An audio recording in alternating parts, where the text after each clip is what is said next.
За эрг өнгө хөтөлбөртэй хамтдаа үзэгч та бүхэндээ маш их баярлалаа. Би та бүхэнд өглөө болгоны нэвтрүүлгийн студиэс шууд явуулдаг гэдгийг бас энэ ташинд хэлье. Тэгэхээр өнөөдрийн зочинтой ярилцах цаг маань эхлэхэд бэлэн болсон байна. Манай студид зочид маань хүрэлцэн ирсэн байна. Өглөөний мэнд. За студид ирсэн зочид маань өөртөө танилцуулга боломжтой. Та хоёр манаас танилцуулах байх. За хамтдаа нэмсгэлийгээ сайн сайны зохицуулагч Аз Жаргал. Монголын залуучуудын холбооны хүмүүнлэгийн байнгын орооны нарийн бичгүүлсэн шиг байна. За, нэвтрүүлэг манай эрэг өнгө гэдэг нэртэй. Тэгэхээр нэвтрүүлгийн уламжлалт болсон асуултаараас яриагаа эхлэе гэж бодож байна. Ойр үед та хоёрт болсон сонин сайхан эрэг гэгээлэг мэдээллээсээ хуваалцаач. Үзэгчтэй маань ийм мэдээлэл юу байна? Та хоёрын хувьд хүн болгонд нэг сайхан мэдээ сонссон л гэдэг шүү дээ, тийм ээ, өдөр болгон. Ярих сэдвээсээ өөр тийм. За бэзөө. Юу ч ээж болно. Өдөр тохирсон. За миний хувьд бол миний ярих аяны мэдээлэл манай гэгээлэг мэдээлэл болчих юм болоо. Түрүү жил бид нэр хамтдаа нэмсэглээ 2015 гээд нийслэлийн хэмжээнд үйл ажиллагаа явуулж байгаа 6 тусгай сургуулийн хөгжлийн бэрхшээлтэй сурагчдын дунд бол хамтдаа нэмсэглээ 2015-гийн урлагийн наадмын зохион байгуулж исэн. Тэгээд түрүү жилийн ажил манай анхны удаа гэхэд маш туршлага хөрөнгөлөөс ажил байсан хэрнээ санаанд оромгүй одоо маш амжилттай зохион байгуулагдчихсан учраас нийслэл бас ийм төрлийн үйл ажиллагаа одоогоор хийхдэггүй байгаа болохоор энэ жил дахиад уламжлал болгоод зохион байгуулахаар бэлтгэл ажилд орсон байгаа. Бас нэг гэгээлэг мэдээлэл авах юм болоо. Тэгэлгүй яг юм. Үнэхээр гэгээлэг мэдээлэл за олж иршгээ ямар мэдээлэлтэй? За бас л ойрын үед бол яг нөгөө урлагийнхаа наадмын уур амьсгалаа амьсгалж байна л да. Яг тэр ажил эхэлсэн тэрэндээ хандуулж байгаа болохоор нийгэмд бол маш эерэг өнгийг өгөхөөр арга хэмжээ олж байгаа манай урлагийн наадам. Хүүхдийн урлагийн наадам гэж зөндөө болдог л да. Авьяаслаг хүүхдүүдийн одоо янз бүрийн гоё нэртэй урлагийн наадмууд зөндөө болдог. Гэтэ тэр дундаа хөгжлийн бэрхшээлтэй хүүхдүүд гэж сая хэлсэх шиг боллоо тийм ээ. Ийм гэхээр бас арай бусдаасаа өөр байх юм болов. Бас урд өмнө тэгж олон удаа зохион байгуулагдаж байгаагүй ажил гэж бас ойлгоод байна. Өнгөрсөн жилийн үед ямархуу байдлаар зохион байгуулагдчихсэн юм болов. За яг өнгөрсөн жилийн үед бол 6 сургуулийн заа нэг 100 гаруй сурагчид оролцоод за нийтдээ 7 номинацийн одоо дагуу өрсөлдөд шилдэгүүдэд тодруулсан гэсэн үг л дээ. Тэмд нь одоо жишээ нь гоцлол дуу, гоцлол бүжиг, за хамтлаг дуу, хамтлаг бүжиг, мэндчилгээ, гоц авьяас гэх мэтчлэн энэ номинацууд дээр одоо өрсөлдөд шилдэгүүдэд тодруулж ирсэн. Тэгээд ерөнхий шүүгчээр нь болохоор топ модель Бадам Ярил, дуучин Цэлмөн, Айц хөгж продюсер Океах гурван маань л ажиллаж исэн. Тэгээд гол нь бид нар бас энэ наадмынхаа нөгөө шагналын сан бүрдүүлэх дээр бол асар их одоо төлөвлөгөөтэй ажилласан. Тэр нь ямар зорилготой байсан бэ гэхээр бас зүгээр нэг хүүхдүүдэд чихэр жимсгөөд өнгөрчихийг хүсээгүй тий. Одоо жишээ нь сонсголын бэрхшээлтэй хүүхд бүжиглэх авьяастаа болвол тэр хүүхдийг одоо бүжгийн сургалтын төвд өнгөө суралцах эрх гэх мэтчлэн хэрвээ үнэхээр сайн дуулдаг хүүхд байх юм бол дуу бичлэгийн одоо өнгөө одоо продюсеринг аягүй олон тийм шатлалтай студийн бичлэг байт юм лээ. Тийм юм хийлэх. За хэрвээ одоо мундаг шүлэг уншдаг хүүхд байх юм бол цааш нь за шүлэг уншдаг авьяасын хөтлөгчөөр одоо бас хөгжүүлж олно шүү дээ. Хөтлөгчийн сургалтын эрх гэх мэтчлэн дандаа тухайн хүүхдүүдэд оюуны хөрөнгө оруулалт болохоор тийм шагналын сан бүрдүүлж ажилласан байгаа. Ерөнхийдөө тавчхандаа нэг ийм наадам болсон. Тэгээд түрүү жил чинь дэмжсэн байгууллагууд бас аягүй боломжсон. Ерөнхий ивент тгчээр аз хүүхдийн их төлөвийн одоо хамт олон маань ерөнхий ивент тгчээр ажиллаад за тэгээ бусад нөгөө сургалтуудын эрх хэмжиг өгөх тал дээр бол залуу хаттаа ноёдын сургууль Андра модель агентлаг гэх мэт маш олон байгууллагууд бол дэмжиж ажилласан л тавчхандаа. Энэ бол өөрөө одоо сайн ус та хэд маань сайн дураараа энийг зохион байгуулж байгаа гэж ойлгож байна. Яагаад яг ийм ажил одоо хийх болсон бэ? Магадгүй одоо жишээлбэл өөр өөрсдийнхээ ажлыг хийгээл илүү амар юм шиг санагдахгүй байна уу гэх мэтчлэн сайн усын аяны талаар ирнэ яг. Манай юм бол яг одоогоор бол нэг үүсгэн байгууллагад 2 жилийн өмнө үзэж байна л да. Яг энэ жилийн 4 сарын 28-нд бол 2 жилийн байгаа. Одоо нэгсэндээ угтаж авч ийн гэсэн үг. Тэгээ энэ хугацаанд бол нийтдээ Улаанбаатар орон нутгийн нийт за нэг 2000 гаруй хөгжлийн бэрхшээлтэй бол амьдралын түвшний дагуу хүүхдүүд одоо сайн дурын сэтгэлээр 100 гаруй залуучууд нэгдэж тусалсан. Одоо албан бус тоо биднэрт байна л да. Тэгээ ерөнхийдөө бол дандаа хөгжлийн бэрхшээлтэй хүүхдүүд рүү чиглэсэн үйл ажиллагаа 2 жилийн хугацаанд явуулсан учраас за айгүй ер нь мундаг авьяастай хүүхдүүд байдгийм байна гэдгийг ерөнхийдөө бол мэдчихсэн. Тэгээд манай нэг аяны одоо яг анх хамтран зохион байгуулжсан маань Дэлгүүн Тамир гэдэг найзын маань санаалдаа урлагийн наадам бол тэгээ ер нь ингээд зохион байгуулад үзэл яадаг юм бэ. Тэгээд түрүү жил анх зориулж ороод л тэгээд зохион байгуулсан маш амжилттай болсон. Тэгээд хүүхдүүд ч маань ч гэсэн өгөөчтэй байна. энэ жилийн ажил дахиж ороод дахиж орж байна. Үлзий эрхийн хувьд өнгөрсөн жил бас энэ ажилд оролцчихэв үү? Ямар байна? Одоо энэ жил дахиад хийх гэж байгаа юм шүү дээ, тийм ээ? Тий. Миний хувьд болохоор өнгөрсөн жил оролцоогүй. Энэ жил болохоор хамтдаа нэмсгэлийн аянтай хамтраад манай хүмүүнлэгийн байнгын ороо хамтран зохион байгуулагчаар энэ жилээс эхэлж зохион байгуулалтын ажиллагаанд оролцож байгаа. Манай хүмүүнлэгийн байнгын ороо нь болохоор Монголын залуучуудын холбооны дэргэдэх үйл ажиллагаа явуулдаг. За 2015 оны 6 сард байгуулагдсан. Өнгөрсөн хугацаанд бол нэг 2 том сайн дурын ажлыг хийсэн байгаа. Магадгүй та нар үзэгчд гэсэн сонсч байсан баг. 15 оны 6 сард нөгөө нэг налах дүрэг цэрэн тогтох хүүгээ галт түлэгдсэн хүү байгаа. Тэгээд энэ хүүд нөгөө 80% түлэгдэлтэй энэ хүүд туслах ахыг аврыг гэдэг аянг наадмын өдрүүдэд магадгүй стадионд нэлээд олон хүнд хүрсэн их мундаг аян болсон шүү дээ. Энэ бол манай залуу хүмүүнлэгийн байнгын орооны анхны ажил, сайн дурын ажил болсон. Нэг цэнхэр подолтой залуучууд наадмын 3 өдрөөр өөрсдөө баярлахгүйгээр хандивын хайрцаг аялуулад ажилласан байгаа. Энэ жил одоо 2 дахь удаа хамтаа нэмсгэлийн урлагийн наадамтай хамтарч ажиллахаар ингээд зохион байгуулалтын ажлыг эхлээд. Урлагийн наадам зохион байгуулалт гэдэг бол мэдээж маш их ажил болох байх л да. Энд чинь яагаад гэвэл урлагийн их наадам гэж бас нэрлсэн байсан. Тэгээд тэр дундаа хамрагдах хүрээний хувьд гэх юм бол хөгжлийн бэрхшээлтэй болоод амьдралын одоо төвшин доогоор айлын хүмүүс хамрагдана гэсэн шүү дээ, тийм ээ. Яг ямар зохион байгуулалтад ажиллаж ийн өнгөрсөн жилийнхаа магадгүй ажлаас их туршлагыг хоригдлуулсан байх. Энэ жилийн хувьд ямар зүйлийг хийхээр төлөвлөж ийн илүү одоо сайжруулсан, тийм ээ. Ажлаа сайжруулах тал дээр ямар дарах хэмжээнүүдийг авч ийн. За яг зохион байгуулалтын тал дээр бол мэдээж маш их туршлага хоригдлуулсан л да. Тэгээд одоо яг бидний ерөнхий одоо хүүхдүүд маань ямар номинацуудаар яаж өрсөлдөө гэдэг ерөнхий бол том удирдамж бол гарчихсан байгаа.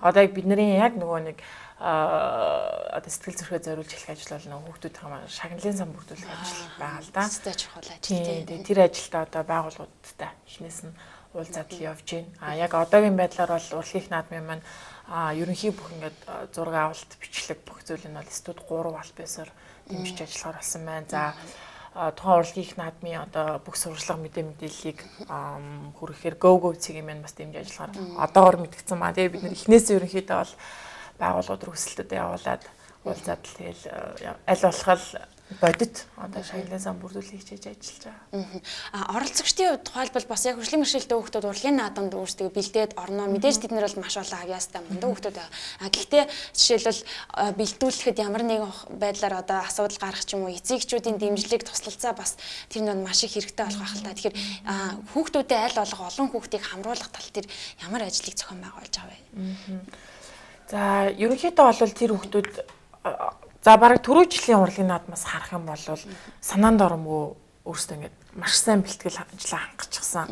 Аюу мундаг оролцсон сургуулиуд бол ер нь бүгд одоо хөгжмийн зэмсэгтэйгээ тий хувцас нь ингээд бүх бэлтгэл ажлууд аюу сайн хангацчихсан. Тэгэхээр тэр тал дээр нийслэлтэй ч юм уу юм урлагийн наадам зохион байгуулагддаггүй болохоор одоо сургуулийн нийгмийн ажилтан багш нар нь аюу сайн төвтэй бэлдүүлдэг юм байна лээ.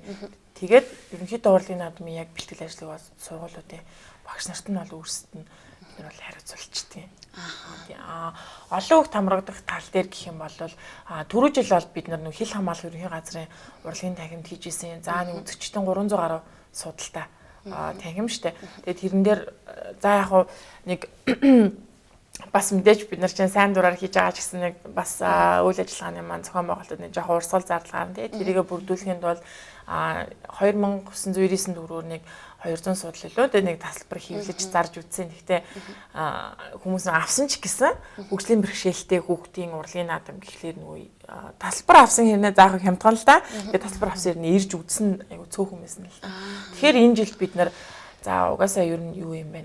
Бид нар мэдээлэл аягүй сайн өргөссөн байна. Ирж үзэх гэж гуйхаасаа илүүтэйгээр. Тэгэхээр нөгөө одоо бид нар яг хаан зохион байгуулалт олоогүй байгаа. Одоо нөгөө байгууллагуудаас хүсэлтүүдээ өгөөд л явна гэсэн үг. Дахиад хил хамгаалал ерөнхий газар маань уриалгахын зөвшөөрөх нь эсвэл өөр газар олох нь. Тэгээд тухайн сургуулийн тавнаас нь хамаарат ямар ч байсан оролцож байгаа хүүхдүүдээс гадна сургуулиудын хүүхдүүдийг бол бүгдийн ч гэлтгүй ер нь бол тодорхой тоогоор түрүү жилийнхаас ахиулаад үзүүлээ гэсэн тийм л төлөвлөгөөтэй байгаа даа. Халаал сургуулиуд яг хамрагддсан би одоо жишээлбэл яг нэр тавьчих. За 6 сургуулиуд жишээ авах юм бол 116 дахь сургууль гээд одоо харааны бэрхшээлтэй хүүхдүүдийн хүүхдүүд суралцсан сургууль байна. 25 дахь сургууль байна. Хөгжлийн бэрхшээлтэй хүүхдүүдийн 29 дугаар сургуулийн сонсголын бэрхшээлтэй. Тэгээд 55 дугаар сургууль 63 даал гэдэг ингээд нэг 6 сургууль байгаа та. Хамтран зохион байгуулж байгаа байгууллагууд мэдээж тодорхой гэсэн өөр ихтэй ройлтоос ажиллаж байгаа хаа. Яг энэ одоо урлагийн наадмыг аль болох олон хүнд хүргэх сайхан болгох тал дээр танай байгууллагын зүгээс одоо яг ямар одоо хүчилбэр гаргаж ажиллаж байна. Тэгээд мэдээж урлагийн наадам альва нэг ажлыг зохион байгуулахад заашгүй үр дүн гэж зүйл байх хэвээр, зорилго гэж байх хэвээр тийм ээ. Магадгүй тэр зорилгын талаар бас та ярьж. Тэгэлгүй яг сая азаач гэсэн хэлж байна. Ер нь бол сайн дурын ажил гэж бид нэр хийж байгаа залуучууд өөрсдөө яг сэтгэлээрээ ингээд нэгдээд хийж байгаа болохоор хамгийн гол асуудал бол тий одоо нөгөө шагналын сан бүрдүүлэх ажил хамгийн гол байгаа. Тэн дээр бол Монголын залуучуудын холбоо хүмүүнлэгийн байнгын ороо бол өөрийн нэр дээр байгууллагууд руу хүсэлт явуулж ийн тодорхой хэмжээнд бартарч ийн тиймэрхүү байдлаар ерөнхийдөө ер нь бол ажиллаж байна. Мэдээж оролцогч сургуулиудад бол урлагийн наадмынхаа өдөртөмжийг хөргүүлсэн. Сургуулиуд магадгүй одоо түрүү жил яажсэн энэ жил бол магадгүй хүлээлттэй байгаа. Тэгэл илүү сайн бэлтгэл хүлээлттэй байгаа гэж үзэж байгаа. Тэгэхээр оролцож байгаа хүүхдүүдэд бид нараас тодорхой хэмжээнд урамшуулах зүйлүүд байгаа. Тэгэд энэ дээр бол хамтарч ажиллаж байгаа. Үр дүнгийн хувьд бол мэдээж нэг өдөр ч гэсэн тэг хөгжлийн бэрхшээлтэй хүүхдүүд инээд хөөртөөр олуулаа байгаасаа нэг өдөр ч гэсэн бусдын адил одоо эрхээ эдлээсээ тий гэдэг зүйлийг хүүхдүүдийг л баярлуулах гол зорилго байна. Үр дүн бол өөртөө итгэх магадгүй итгэлийг олж аваад нэг тэмцээнд ороод тэрнээсээ бас нэг байр эзлэх юм бол хүүхэд маш том урмыг бас өөртөө авч идэг болов гэж ойлгоод. Гол нь нөгөө юу л да. Монгол нөгөө нэг хөгжлийн бэрхшээлтэй хүүхдүүд бүрэн дунд сургуулаа ингээд төгснээ дараа ихтэй бид нар шиг бол ихтэй суралцах боломж мэдээж маш ховор шүү дээ. Маш цөөхөн тий. Тэгэхээр эдгээр хүүхдүүдэд ямар ч байсан хэрвээ авиас байна уу байна. Тухайн авиасыг бид нар цааш хөгжүүлэхэд ямар хувь нэмэр оруулах боломжтой. Магадгүй тэр авиасаа хөгжүүлээд цаашдаа ихтэй суралцаад мэрэгжил эзэмшиж чадахгүй ч гэсэн бусдаас илүү бага тэр авиасаа хөгжүүлээд за нэг өөртөө орлоготой өөр гэртээ орлоготой нэг тийм одоо иргэн болох үндсээр нь бидний тавиад өгч гинсэн. Ер нь бол хитийн том зорилго тийм л байгаа. Ер нь одоо яг хөгжлийн бэрхшээлтэй хүүхдүүдэд чиглэгдсэн ажлууд манай Монголд ялангуяа Улаанбаатар хотод ч юм уу хэрэг зохион байгуулагдсан юм байна. За ер нь гэхдээ ямар нэг үйл ажиллагаа зохион байгуулахаар магадгүй нийслэлийн хүрээнд ч юм уу зохион байгуулагдсан үрдэг. Гэтэл хөдөө орон нутгаас хөгжлийн бэрхшээлтэй маш олон хүүхдүүд байж идэг. Энэ хүүхдүүдийн эрх үүргийн талаар магадгүй та бүхэн бас энэ хүүхдүүдийн төлөө ажиллаж байгаа хүмүүс учраас тодорхой бас судалгаа мэдээллийг бас олж авсан болоо гэж бодоод байна. За яг одоогоор яг манайх шиг бол ингэж яг хөгжлийн бэрхшээлтэй хүүхдүүд рүү чиглэж дагнсан одоо тийм сайн явуулдаг төрөмс байгууллага юу аян бол одоогоор байхгүй байгаа. Тэгээд бид нар Улаанбаатараас гадна түрүү жил Сэлэн аймгийн 100 хараа хотод очиж бас 500 хүүхд байрлуулж исэн. Тэгээд тэнд очиход бол за 400 нэг амьдралын түвшинний доор хугацааны 80-аад хөгжлийн бэрхшээлтэй хүүхдүүд ер нь байсан л та. Гэхдээ Улаанбаатараас илүүтэйгээр орон нутглаа бол хөгжлийн бэрхшээлтэй хүүхдүүдийн одоо эрхийг хамгаалах те тухайн одоо холбогдох салбар байгуулга нь ер нь хэрхэн ажилтдаг талаар ер нь аль мэдээлэл аяг дутуу тэр тусмаа хүүхдүүд бол ер нь хангамж муутай. Тэгээд нэг эцэгхэн жоохон амьдралын боломж муутай. Тиймэрхүү л байдаг юм байлээ зүгээр судлахад. Тэгээ бид нар бас аминд орон нутгууд юм болох гээд бас бид нар ч үлээ 0.7 тонн одоо нөгөө гурил бас автобусанд 25 зугаар явж исэн. Тэгээд шинэ жил тааруулаад 12 сарын 5-нд тэгээд нөгөө гурилаа ачаад автобусанд 25-аас суугаад очиод зугаар юм том өнгө хараа гэд чуулга байдаг. Тэгээд тэр чуулгад хүүхдүүд шинэ жил болох гэсэн учраас бас баярлаг гэж бодоод манай хамттай нэмсэглэн аянд айгүй болон аяастаа залуучууд өдөө бүжгэлдэг, дуулдаг тий. Тэр залуучуудынхаа бүх аяасыг ашиглаад хүүхдүүдтэй шинэ жилийн нэмсэглэл гээд тоглолт зохион байгуулад өнгөө үзүүлээд бас гарын бэлэг гардуулаа. За тэгээд нөгөө 80 хөгжлийн бэрхшээлтэй хүүхдтэй бас Улаанбаатарт юу яасан нэг хувцас тоглоом хичээлийн хэрэгсэл бид нараас хандвар цуглуулсан. Тэгээд тэр нэг 20 тайрцаг хандвар цуглараа. Тэгээд тэрийг гардуулаад тэгээд одоо эцэгчүүдтэй нь бас нэг өдрийн одоо уулзалт зохион байгуулсан. Тэрийг нь болохоор тухайн сумын цэцэг дарганы тамгын газрууд ер нь ингээ хотоос ингээ очихоор айгүй уриалахгүй лээж авдаг. Одоо дэмжлэг юу байна тийм. Тэгээд цэцэг дарганы тамгын газартаа бид нар хамтраад эцэгчүүдтэй нь бас уулзаад ер нь бол хөгжлийн бэрхшээлтэй хүүхдүүдийн эрхийг хамгаалах тал дээр ялангуяа орон нутгад тийш бол айгүй хүндэл байт юм байлээ. Бид нар бол одоо тэгээ нийслэлийн хэмжээнд үйл ажиллагаа болоод эхэлчихсэн болохоор сургуулиудтайгаа байнга нэгт холбоотой байдаг. Тэгээ багш нар нь хотод бол юу харьцангуй дайггүй шүү. За эргээд тоглолтын гадлаар ярианд орё. Ер нь одоо тоглолтын одоо шагналын цаг бүрдүүлэх хамгийн том ажил гэж та ярьсан юм. Байгууллагад хэр уриалгахан хүлээж авч байна. Одоо жишээлбэл гадуур хүмүүс их хямрлаа гэж яриад байгаа шүү дээ. Жишээлбэл иймэрхүү ажлыг хэр дэмждэг юм бол ялангуяа том байгууллагууд дээр мэдээж хандж өгсөн мөлий л. Яг танаа нэвтрүүлэгт бас орж байгаа нь бид нар нөө дэмжигч байгууллага зорилготой бас хэсэг гаргасан л да. Тэгээ түрүү жилээс жишээ авах юм бол маш уриалгахан хүлээж авдаг. Жишээ нь аз хүүхдийн ихтлүүр азтай хүүхд зам болвол манай бүх оролцсон хүүхдүүдэд маань бүгдэнд нь одоо гарын мэлэг гардуулах хэмжээнд чи одоо баг өчнөөсөө дөрөвний одоо заалгаж бүх хүүхд гэхээр тийм гарын мэлэг. Тэгээд бид нар данаа чанартай одоо нөгөө хичээлийн цагаан замц тэгээд аз хүүхдийн ихтлүүрийн тоглоомын төв тоолох ирэх тэгээд аюул чанартай билүүд өгчээсэн л та. Тэгээд жишээ нь одоо нэгэн студид Nokia ахын нэгэн студ за манай дуулдаг Гран При хүүхдүүд лав 5 сая төгрөгийн продюсеринг хийх хэрэг хүүхд юм лаа. Түрүү жилийн хоолой аюул мундаг бүрдчихсэн. Тэгээд энэ жил бид нар бас ерөнхийдөө тийм боломжоор танилаараа авч том байгуул. Ерөнхийдөө том байгууллагуудаас л нэлээд дэмжлэг авах одоо зорилготой байна. Өөрсдөд нь явж ирсэн хэрэг болохгүй. Тэгэлгүй яхаа байгууллага болгон ч гэсэн нийгмийн хариуцлага хүлээсэн юм үүрэгтэй байдаг. Тэгэхээр та бүхнийг бас дэмжинэ хаа гэж бодож чинь. Тэгээд ярилцлага цаг маань өндөрлсөн байна. Тэгээд студид их хүрэлцэн ээж сонирхолтой ярьслаа гэсэн таашдаа маш их баярлалаа. Эндээс та бүхний энэ зорж хийж байгаа ажил одоохондоо эхлэл боловчиг цаашдаа маш том одоо зүйлийн бас эхлэл байх болов гэж бодож байна. Хөгжлийн мэргэжилтэй хүүхдүүдийн эрх ашиг гэд олон зүйл ярих байх л та. Тэгээд сүүлийн доор нэг таашдаас үлдээж энэ үзэгчтэй хандаад хэлэх зүйл за манай аяны Facebook page хуудас байгаа. Хамтдаа нэмсэглээ сайн ингээ монголоор бичингүүд гарч ирнэ. Тэгээд энэхүү урлагийн наадам маань одоо 4 жилийн хувьд бол үр дүнгээ бодит өгчихсэн ажил учраас энэ жилийн урлагийн наадам дээр дэмжиж ажиллах байгууллага хүн байвал одоо манай аяны page хуудасаар болоо 19 14 гэдэг дугаараар холбогдох боломжтой. За алзын шиг. Тийм. Тэгээд ер нь бол одоо бас л нийгэмд хэрэгтэй зүйлийг хийж байгаа. Тийм болохоор манай айныг манай үйл ажиллагааг дэмжээрэй л гэдэг саналыг хэлмээр байна.